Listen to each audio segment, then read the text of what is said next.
Good evening, ladies and gentlemen, and welcome to this edition of the Primetime Newscast in the English language on Canal International. I'll begin with our top stories.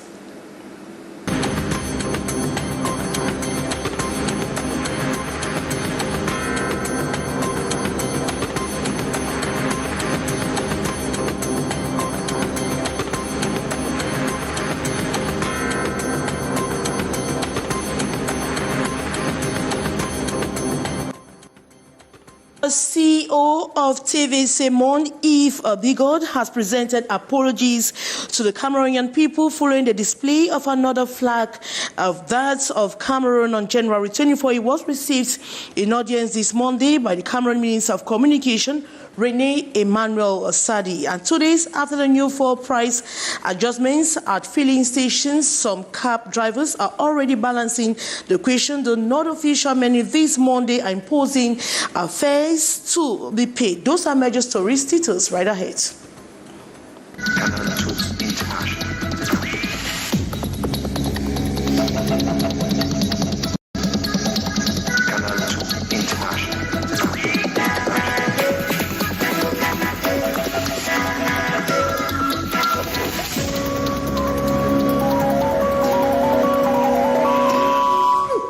Good evening once more. The CEO of TV5 Monde, Yves Bigot, has presented apologies to the Cameroonian people following the display of another flag as that of Cameroon on January 24, 2024. He was receiving audience this Monday by Cameroon's Minister of Communication, Rene Emmanuel Sadi. The management of the TV channel insists that it was strictly an error. More with our reporter, Hyson Cha. Received by the Cameroon Minister of Communication and Government spokesperson Rene Emmanuel Sadi this February 5th is the General Manager of TV5 Monde, who came to render official apologies to the Cameroonian people for misportraying a different flag in the place of a Cameroonian flag. I came here to meet with the Communications Minister to present him with all the excuses from TV5 Monde and tell him that we are very sorry, that we are sorry and present our excuses to the people of Cameroon. He insists that the incident was a professional error and nothing else. Please, Cameroon people, Denis Epoté has got nothing to do with this, please. There was absolutely no intent behind that unfortunate error. It was done as with planes crashes.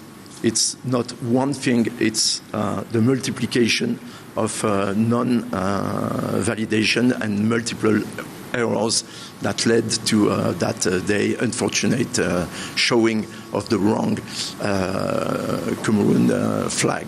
It should be recalled that the incident occurred on January 24th when the French TV channel displayed the separatist flag as that of Cameroon, an act that provoked different reactions from the government of Cameroon, the National Communication Council, and individuals demanding comprehensive explanations. And the delegation also visited the National Communication Council to talk with Joseph Chebonkeng and his team with explanations at what led to the diplomatic error.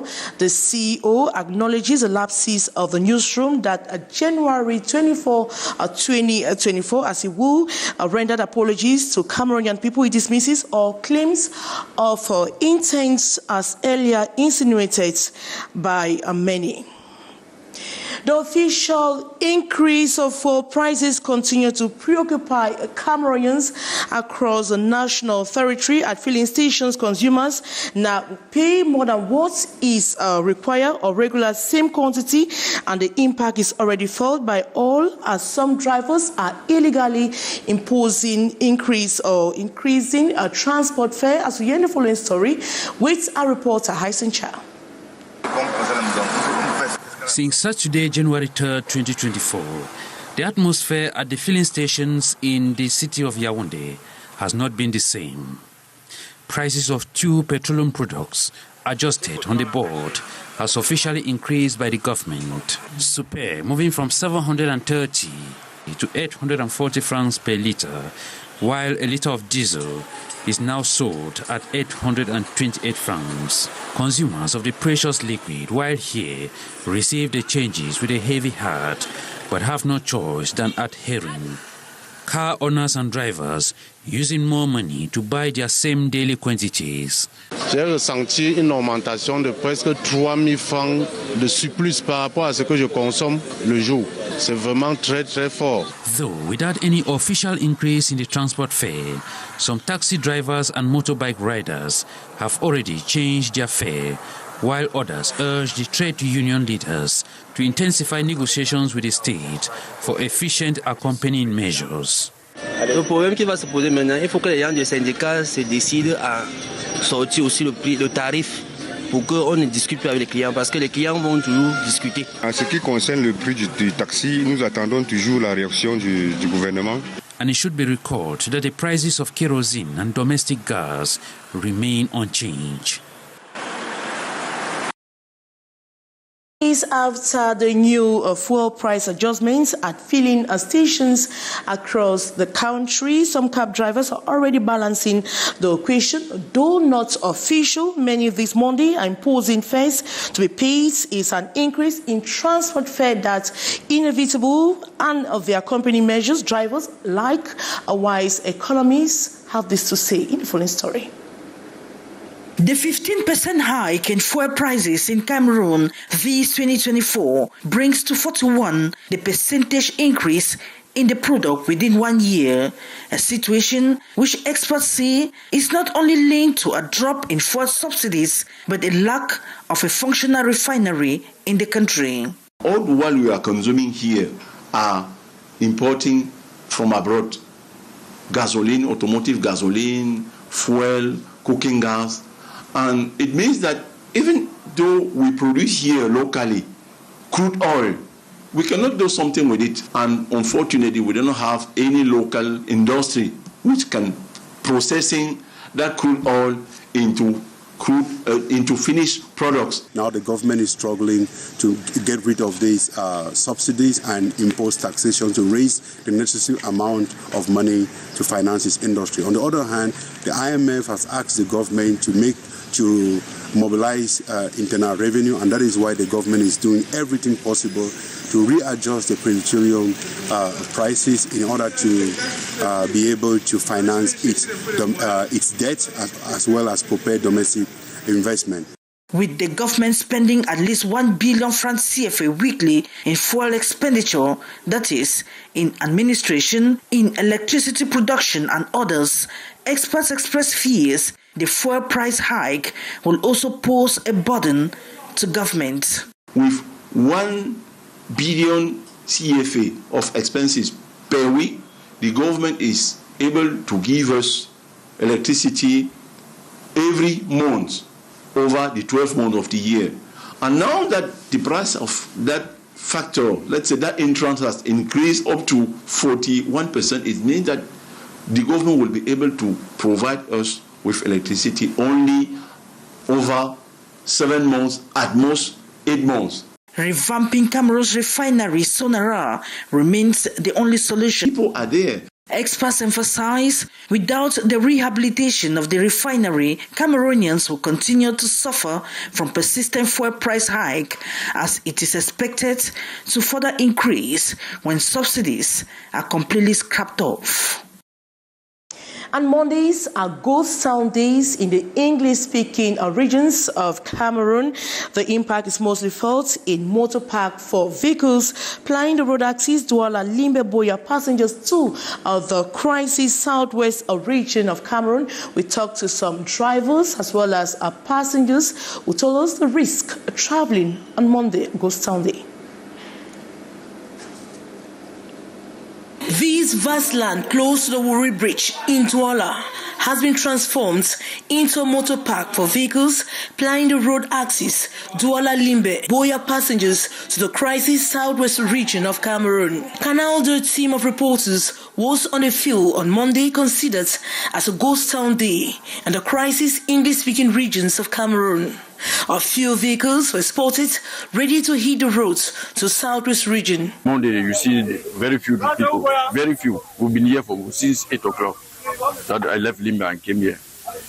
I've been here since 8 o'clock, where the car is empty, nobody to travel. Forget passenger here, for time for ghost town, it overheat. Some of the passengers are afraid to travel because of the crisis and then the harassment that has been taking place on Monday days. Already that they say from Tuesday, they don't want to see people moving. But it depends, it's on your own individual. Those people are not feeding you, but they stay in their own, where they are, wherever they are, they declare ghost towns. People became afraid. But we thank God that we have militaries. They be the gendarmes that are on the hill like Mutengenehi and Muluwehi. Those are the hills that they used to attack our cars. On Ghost Town Day, very few people travel as a majority do not want to be trapped in an unholy situation. The risk is that when you are moving on your way, like today as I was coming, the road was very dry. And, I was like somehow scared. And above all, we just say, let God be our helper. I'm afraid. That's why I said that actually it's not good. You understand? But I don't have a choice. We pay 2,500 at times 3,000 instead of 2,000 instead of 1,500 at times. So we pay above. With a persistent ghost town and lockdown, people are still living with the reality by adapting their lifestyles.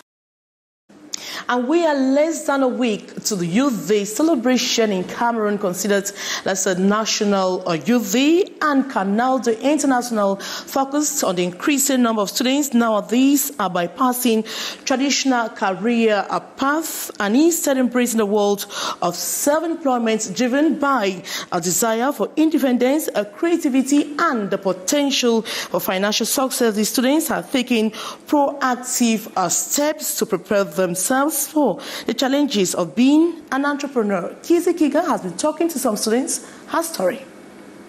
11th February is fast approaching and students are busy preparing for the Youth Day. At the University of Douala, some of the students talk of their entrepreneurial perspectives and the challenges they are facing now to see their projects come to fruition. I will invest in agriculture, notably in the banana plantain sector.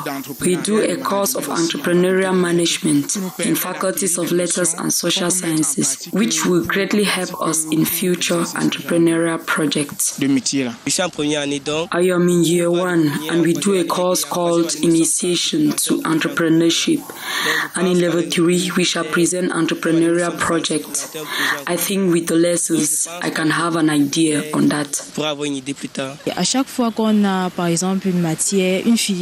we have entrepreneurial courses, our professors sometimes take us to visit different enterprises. This helps us to associate our ideas and be creative. While some students believe that with the entrepreneurial courses, they will do better as future entrepreneurs, some students say it is only a training in professional school that can better teach this field. I cannot really say that the school is providing enough. It is a professional institute that can better train. A professional school focuses on the target. Here, they just prepare us in theory and in what we can do in future. Well, the school doesn't give sufficiently the necessary tools, but we have courses in entrepreneurship. By combining education, networking, practical experience, and technological advancement, these students are laying a solid foundation to pursue their entrepreneurial dreams. Adhesion to vaccination programs have been improving in the past 2 years in Cameroon. This thanks to CDC International Vaccination Implementation and Evaluation Program Top CV. After two-phase execution, Cameroon presents her results during a restitution session, the nation's political capital, Yaoundé. More with our reporter, Beatrice Ngam. Despite the relative calm as far as COVID-19 is concerned, health experts still stress the need to be on the alert, and this goes with COVID vaccination. The situation analysis of the country indicates there are still cases recorded within our communities. With these cases, we don't have to take chances because it's a new virus that is in circulation and there might be a propagation. And when once a strain change, we might have a re-emerging that might be catastrophic to us. So we have to be vigilant at all times. And so, the establishment of the Center of Disease Control, COVID-19, International Vaccination and Evaluation Program to support public health ministers in developing or strengthening their national capacities for the vaccination program. These following priority areas. The evidence of studies can be used for better implement the preparation and response of emergency health. After phase 1, June 2022 to February 2023, and the second phase from March 2023 to February 2024, on uplifting hesitant barriers and communication on the risk and community engagement, time for restitution. And then from there, we are now doing advocacy from the various partners so that we could mobilize more funds in order to keep on pushing more research and more findings and more evidence-based results so that we should be able to propose good policies to the hierarchy to take decisions. Vaccination is a simple, safe and effective way of protecting people against harmful diseases before they come in contact with them. And more than 60% of the population of Bangoren in the west region of Cameroon depend on fishing for a livelihood. Unfortunately, fishing remains artisanal. Most fish farmers still lack basic tools like life jackets and others. More in the following story. This is what it takes to survive in Kumemba village, Bangoren West region, with fishing as main activity of the people. According to statistics from the Delegation of Fisheries, 60% of the population of Bangoren are engaged in fishing for a livelihood.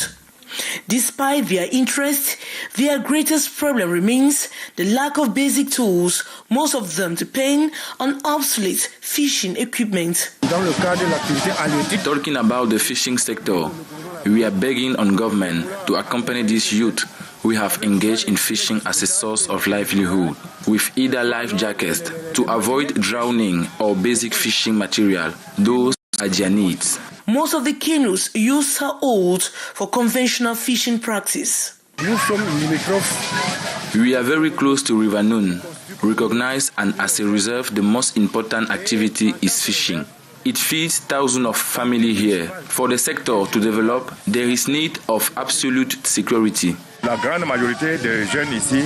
majority of youths depend on it for their life. But I want to assure you that the Council is seeking ways to accompany these youths by linking them with non-governmental organizations so they benefit some financial aid to boost the sector. Despite the daily challenges lived by the thousands of families engaged in fishing, inhabitants say authorities have remained lukewarm with no accompanying measures or solutions to their problems. They are accusing local fishing authorities for failing to initiate strategies to develop the sector. Said teach the children the ways of their ancestors so they can go back to their roots. This is what the Com community in Douala is trying to inculcate. So children, as they gathered on February 3, 2024 to celebrate the Com Cultural Festival, it was an occasion to showcase the rich culture of the Com people, as Kejan Henry Atembe tells us more. Despite having lived away from their home for more than 7 years, the Com people in the littoral region remain very attached to their culture. Before the coming of the white man, we had a culture, and the culture was based on God. So it's on that basis that the common thinks, the common believes, that we have to start from there. The common has respect, the common loves, and the common has peace and needs peace. One of such great moments was the communion on February 3, 2024 in Bonaberry Douala, where they gathered to portray such cultural values. We have a cultural festival. In this cultural festival, we have a fundraising. We take advantage of this festival to raise funds and complete our hall. We have a target of 50 million francs. And with the enthusiasm we have seen and the population we have seen here, we know that we will reach that target of 50 million. And we finish our house, the building we have for Komkuda, which everybody can use. Exploring the wilderness of the Com culture was telling through the transmission to the younger generation that has been cut off from their roots due to the protracted conflict in the English-speaking regions of Cameroon. The rich cultural heritage of the Com people was deeply expressed with the spiritual arrival of the fawn to the ceremonial ground. This spear on the throne represents the invincibility of the Com dynasty that is revered by the kith and kin living far off the Com land. And that report brings us to the end of this edition of the Primetime Newscast, the English language on Canal International. Thanks so much for watching. Take another rendezvous, same time tomorrow. Good night.